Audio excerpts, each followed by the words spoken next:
Helmet ভিতরে ঢুকে গিয়েছে আমার নবীর মাথার ভিতরে। সাথেই আবার বেঈমান ওই কাফেরীরা এসে আবার জোরে, এমন জোরে তরবারি মেরেছে যে আমার নবী মুখটাকে সরাবার চেষ্টা করলেন, কিন্তু এসে সরাসরি লেগে গেলেন আমার নবীর ঠোঁটের মধ্যে, যার ফলে দুটি দান মোবারক শহীদ হয়ে গিয়েছিল, যেই ব্যাপারে আপনারা শুনেছেন। আমার বিশ্ব নবীর এই ঠোঁটটা, নিচের ঠোঁটটা এতটা ফেটে গিয়েছে, সমস্ত রক্ত খালি হা হা করে ফিনকি মেরে বয়ে যাচ্ছে। নবীর সাহাবী যারা ছিল তারা দৌড়ে এসে আমার নবীজিকে জড়িয়ে ধরে নিয়েছে, বলে ইয়া রাসূলুল্লাহ, ইয়া হাবিবাল্লাহ, নবী গো, আমরা থাকতে আপনার প্রতি এই অত্যাচার, আমরা থাকতেই আপনার প্রতি এই আক্রমণ হয়ে গেল, আমরা বুঝতে পারলাম না। নবীর সাহাবী হযরতে আলী দৌড়াতে দৌড়াতে গিয়েছে, গাছ একটা নিয়ে এসেছে, আমার নবীকে অনেক ওষুধপত্র দিয়ে রক্তটুকু বন্ধ করার চেষ্টা করছে, কিন্তু বন্ধ করা সম্ভব হচ্ছে না।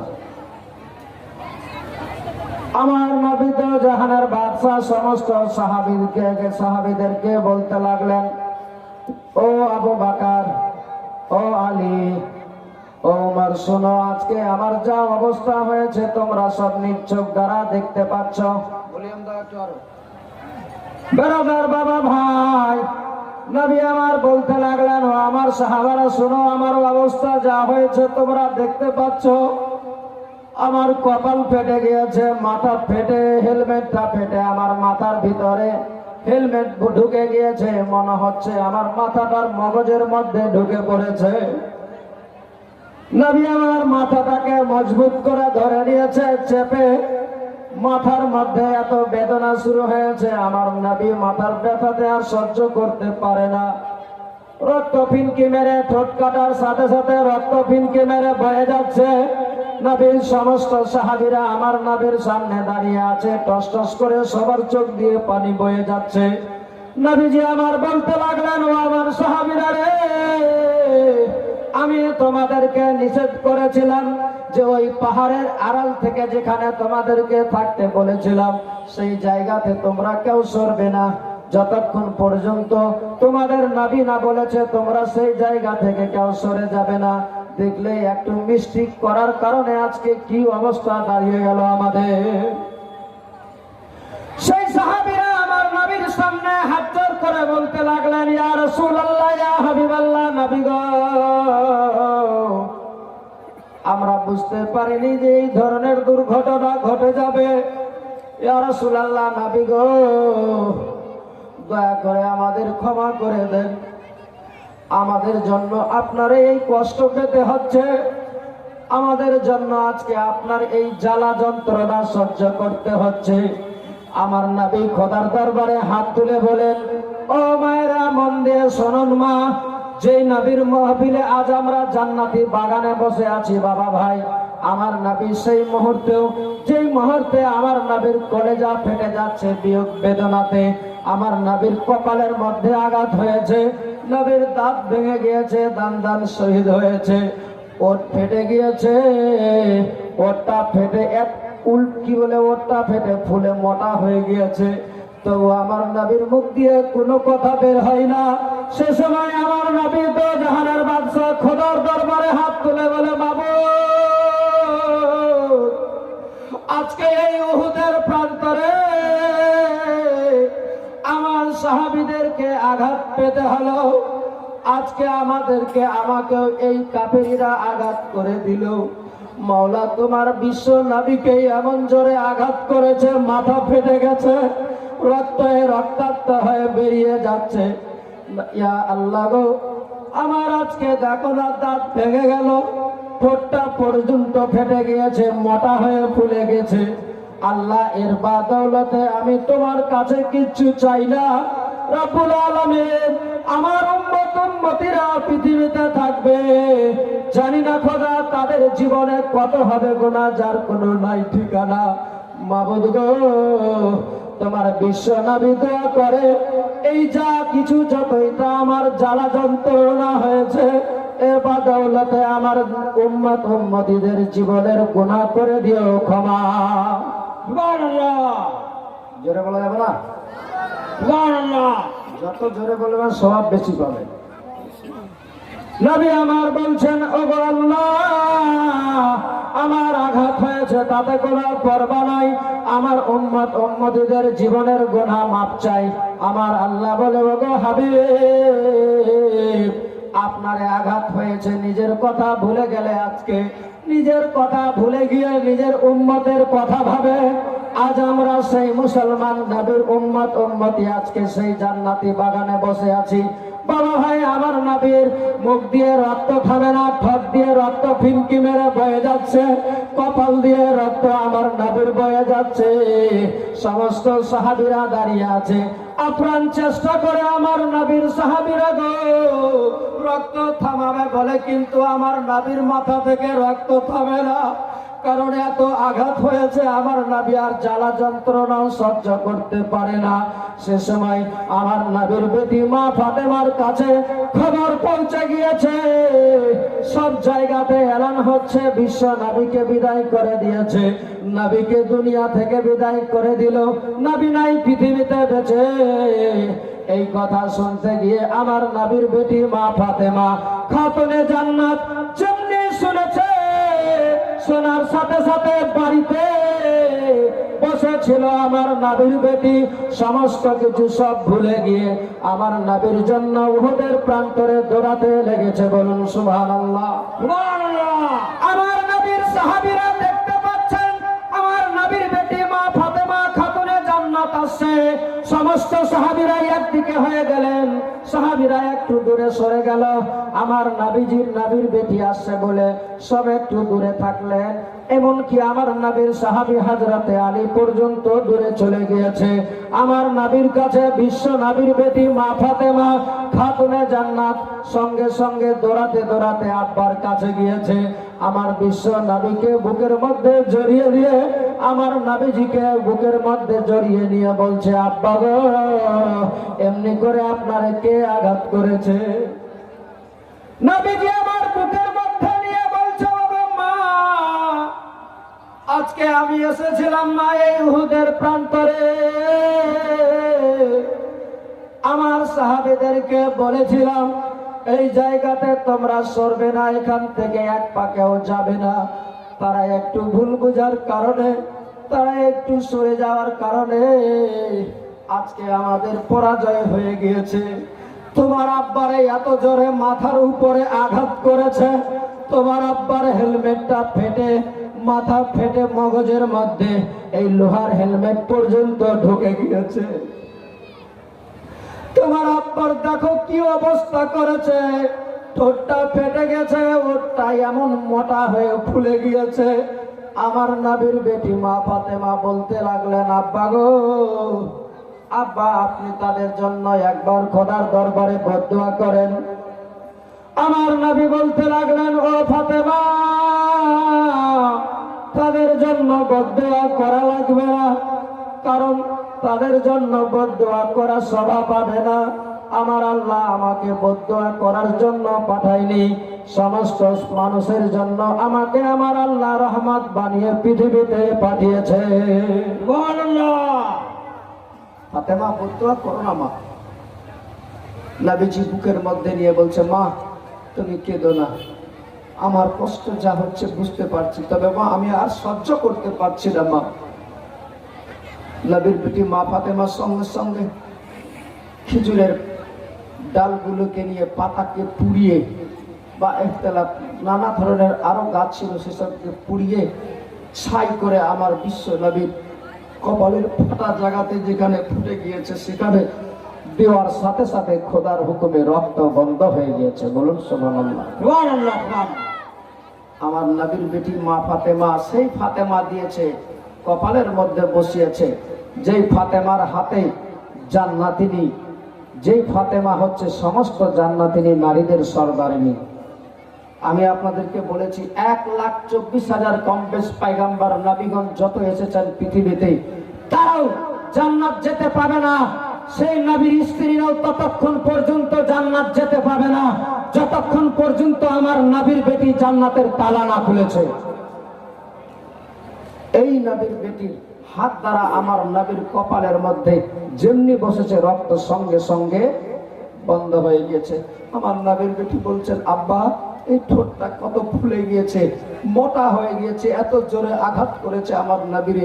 আমার নবীর বেটি মা ফাতেমা শুধু ঠোঁটটুকু একটু শুধু লড়াচ্ছে, যেমনি সরিয়েছে দেখতে পাচ্ছে রক্ত ভিতর থেকে ফিটকি মেরে বয়ে চলে আসছে। সেখানেও দিলেন ওই ক্ষত জায়গাতে দেওয়ার সাথে সাথে খোদার হুকুমে রক্ত বন্ধ হয়ে গিয়েছে। আমার নবী তবুও সেই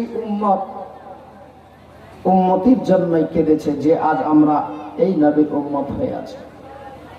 এত আঘাত পাওয়ার পরেও, এত কষ্ট, এত জ্বালা যন্ত্রণা হওয়ার পরেও নবী নিজের উম্মত বলে ভুলেনি, কিন্তু আজ আমরা ভুলে যাচ্ছি। নবীর সাহাবী কেমন ছিল তারা? নবীর সাহাবীদের প্রেম ভালোবাসা কি ছিল? তাদের অন্তরের মধ্যে এমন হয়েছিল তারা নিজের আল আওলাদ জান মাল সমস্ত কিছুকে একদিকে, আমার বিশ্ব নবীকে রাখতেন একদিকে, সব কিছু ভুলে যেতেন আমার নবীর সামনে। নবীর প্রেম ভালোবাসা রেখেছিলেন। ফায়েজ নেবার জন্য সমস্ত সাহাবীরা সময়ে নানা ধরনের বাহানা করে আমার বিশ্ব নবীর কাছে পৌঁছাতেন। এই আমার নবী উহুদের প্রান্তরে এত কষ্ট পাওয়ার পরে উম্মতির জন্য দোয়া করলেন। আপনারা শুনেছেন, আরো একটু শুনুন।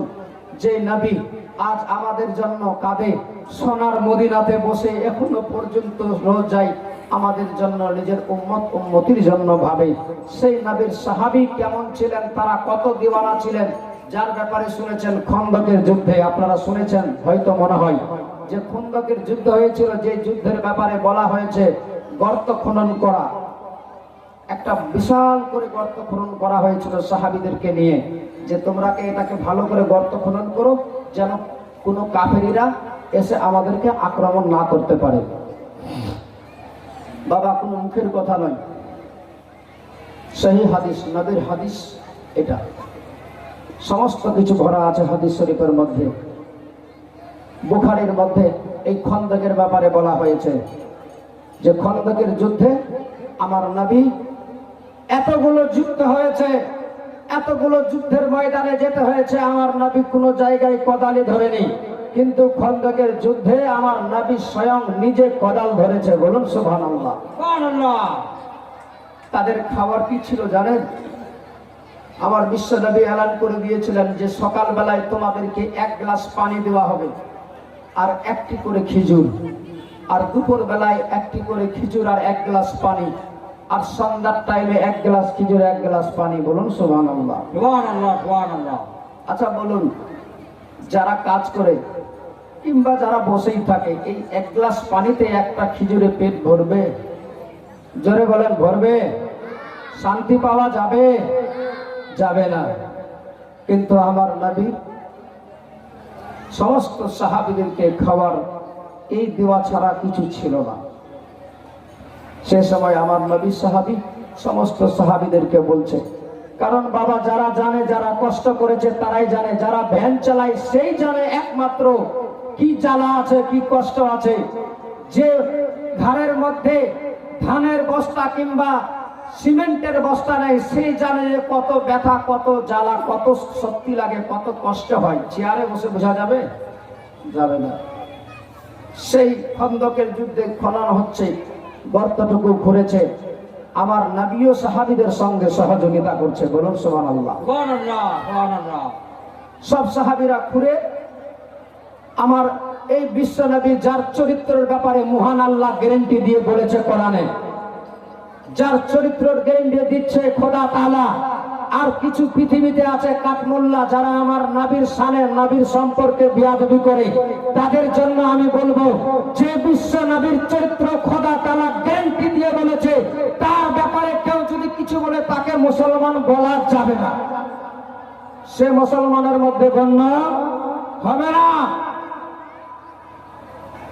কারণ যার চরিত্রের গ্যারান্টি মহান খোদা দিয়েছে, তার চরিত্রের ব্যাপারে তুমি আমি বলনেওয়ালা কে? আমার নবী দেখুন, নবীজি আমার খন্দকের যুদ্ধে সমস্ত সাহাবীদেরকে শিক্ষা দিচ্ছে, আর এখান থেকে শিক্ষা পেয়ে যাবে বাবা ভাই। নবীর প্রেম ভালোবাসা যদি থাকে বাস্তবে অন্তরে, তাহলে গেলে যদি এই নবীর দুঃখ ভরা বিয়োগ বেদনা কথা শুনে আপনার চোখে পানি আসে, আল্লাহর কসম করে বলছি, আমার আপনার আজকে এই ভরা মজলিস থেকে জান্নাতি বাগান থেকে ওঠার সাথে সাথে জীবনের গুনাহ সমস্ত হয়ে যাবে ক্ষমা। জোরে বলা যাবে না? এই নবী, যেই নবীর চেহারা দেখতে গেলে সাহাবীদের ক্ষুধার জ্বালায় থাকতে পারতো না, যে সাহাবীরা, সেই সাহাবীরা দৌড়াতে দৌড়াতে পেটে এত ক্ষুধা আছে, সেই সাহাবীরা নবীর সামনে যেমনি যেতেন, নবীজির চেহারা দেখার সাথে সাথে তাদের ক্ষুধার জ্বালা মিটে যেত। বলুন সুবহানাল্লাহ। যে নবীর চেহারা দেখতে গেলে ভোগ মিটে যায়, ক্ষুধা নাই, সেই নবীর প্রেম ভালোবাসা আমাদেরকে কতটুকু করা দরকার আছে ভাই। সমস্ত সাহাবীরা আছে, মাটি খনন করছে, সাহাবীরা 50টা কোরআন শরীফ কফিলউদ্দিন কফিলউদ্দিন ইয়াবুদো 50টা কোরআন শরীফ মাদ্রাসায় মেয়েদের ছেলেদের জন্য পড়ার সুব্যবস্থা করে দেওয়ার জন্য 50টা কোরআন শরীফ করেছেন দান। আল্লাহ তাআলা যেন তার সকলের মনের আশা, মনের আরমান পূরণ করে। একবার জোরে সোরে তার ইস্তেকবালের জন্য নারা লাগান, নারে তাকবীর, নারে রিসালাত। এই বাবাজি আমার 50টা কোরআন মাজিদ করেছেন দান সবার কাছে পড়ার জন্য। আল্লাহ তাআলা যেন পুরা করে তার মনের আরমান। এই কোরআন শরীফের বাদৌলতে, কোরআন শরীফের ওসিলাতে তার আত্মীয় স্বজনকে জান্নাতের মধ্যে করে দেয় যেন স্থান। বলুন আমিন। আমিন। ভাই শুনুন, আমার নবী দো জাহানের বাদশা সরকারে কাওনা মাকাম জনাবে মুহাম্মদুর রাসূলুল্লাহ সাল্লাল্লাহু তাআলা আলাইহি ওয়াসাল্লাম খনন করছে, সাহাবীরাও খনন করছে। ইতিমধ্যে নবীর সাহাবী যে ছিল, যার নাম ছিল হযরতে জাবির। কি নাম? একটু জোরে বলেন। জাবির। জাবির। এই জাবির খনন করতে করতে তাকে ক্ষুধা লেগেছে খুব, এত তাকে ক্ষুধা লেগেছে, ভিতরে পেটটা ক্ষুধার জ্বালায় পেটের মধ্যে ব্যথা শুরু হয়ে গেছে, বেদনা শুরু হয়ে গেছে। সঙ্গে সঙ্গে নবীর কাছে চলে গেলেন সাহাবী হযরতে জাবির, চলে গেলেন আমার নবী দো জাহানের বাদশার কাছে, হুজরার কাছে গিয়ে পৌঁছালেন। যেমনি আমার নবীর সামনে গিয়ে পৌঁছেছে, আমার নবী বলতে লাগলেন, ও জাবির রে, কেন চলে আসলে হঠাৎ করে আবার খনন করতে করতে? বেরাদার বাবা ভাই, আমার নবী দো জাহানের বাদশা সরকারে কাওনা মাকা জনাবে মুহাম্মদুর রাসূলুল্লাহ সাল্লাল্লাহু তাআলা আলাইহি ওয়াসাল্লাম বলতে লাগলেন, ও জাবির, হঠাৎ করে তুমি খনন করতে করতে কেন চলে আসলে আবার আমার কাছে? আমার নবীর সামনে হাত জোর করে কাকুতি মিনতি করে বলতে লাগলেন, ইয়া রাসূলুল্লাহ, ইয়া হাবিবাল্লাহ, নবী গো, খনন করতে করতে আর সহ্য না করতে পেরে চলে এসেছি আপনার কাছে, যেন আর সহ্য করতে পারি না। নবী আমার জিজ্ঞেস করতে লাগলেন, কেন জাবির, বলো কি হয়েছে তোমার? বলে, ইয়া রাসূলুল্লাহ, ইয়া হাবিবাল্লাহ, নবী গো, সকাল থেকে খনন করতে করতে পাথরগুলোকে ভাঙতে ভাঙতে, খুন্তি দিয়ে আঘাত করতে করতে হাতের মধ্যে ফসা উঠে গিয়েছে, আর ক্ষুধার জ্বালা সহ্য করতে পারি না। ইয়া রাসূলুল্লাহ, নবী গো, একটু আপনার কাছে খাবার আছে, দিয়ে দেন আমাকে। নবী আমার বলতে লাগলেন, ও জাবির, তোমার সব জানা আছে, আমি এলান করে বলে দিয়েছি মাত্র 3 বার খাবার দেওয়া হবে। যেই 3 বার, একটা সকাল বেলায় হবে, একটা দুপুর বেলায়, একটা সন্ধ্যা বেলায়। এই 3 টাইমে 3টি করে খিজুর দেওয়া হবে, আর 3 গ্লাস পানি দেওয়া হবে। এ থেকে আর আমার কাছে বেশি দেওয়ার মতো কিছু নাই জাবির। এখন যদি তোমারে দিয়ে দিই আমি, তাহলে হয়তো কোনো সাহাবীর যদি আমার খাবার কমে যায়, তাহলে বড় অসুবিধায় পড়ে যাব আমি। তাই আমি বলতে চাই তোমাদেরকে, তোমরা, ও আমার জাবির, তোমাকে এই মুহূর্তে খাওয়া দেওয়া যাবে না। সবাইকে যখন দেওয়ার সময় হবে, সেই সময় তোমাদেরকেও খাবার দিয়ে তোমাকেও দেওয়া যাবে।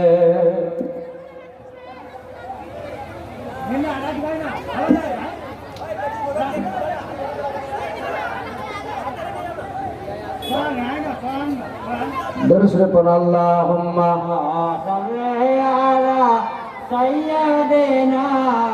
মাওলানা মুহাম্মদ ওয়ালা আলি ওয়ালা আলি সাইয়্যিদিনা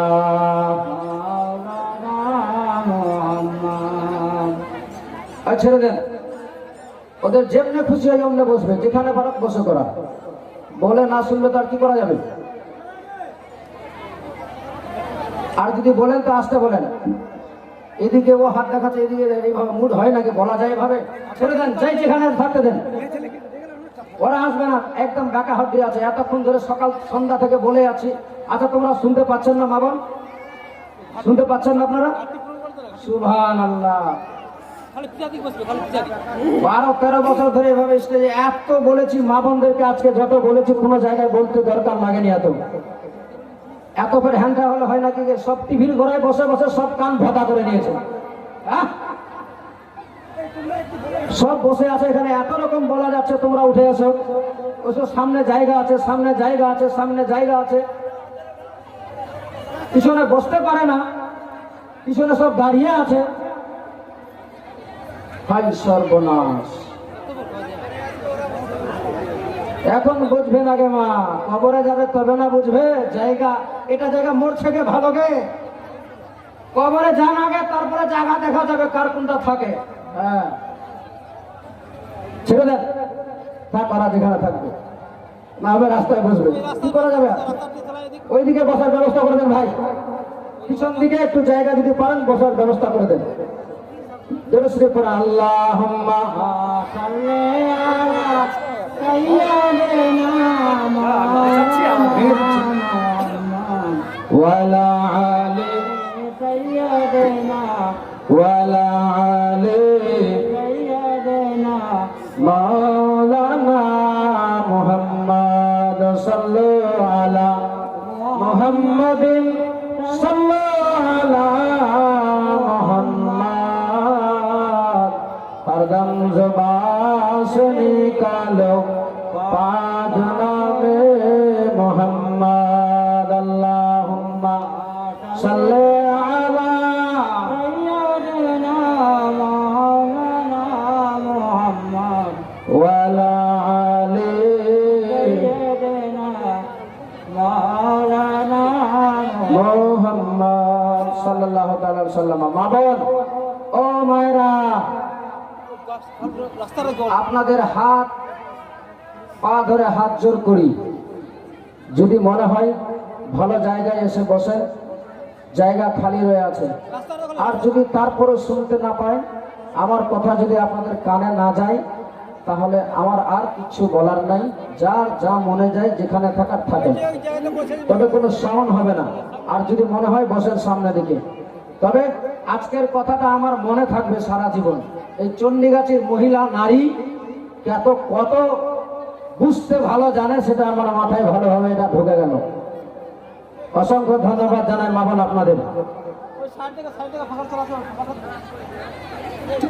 আপনারা ওদিকে ছেড়ে দেন, এদিকে দেখুন, এদিকে দেখেন, আমার দিকে তাকান, আমাকে বলার সুযোগ দেন। না হতে গেলে এমনি এই গুছাতে আর সারতে আর বলতে সময়টাই শেষ হয়ে যাবে, কিছু বলা হবে না। ঠিক বলছি না? হ্যাঁ, ছেড়ে দেন। বাবা ভাই বলছিলাম, শুনুন, আমার নবী চাইবো যখন তখন দেবে, এখন রাখেন। যখন চাইবো তখন দেবে না, আর যখন চাইবো না তখন খালি তারা ঘোরা লাগাই দিয়েছে। সব উল্টা চলে। একটা লোক ছিল বাবা, বুঝলেন?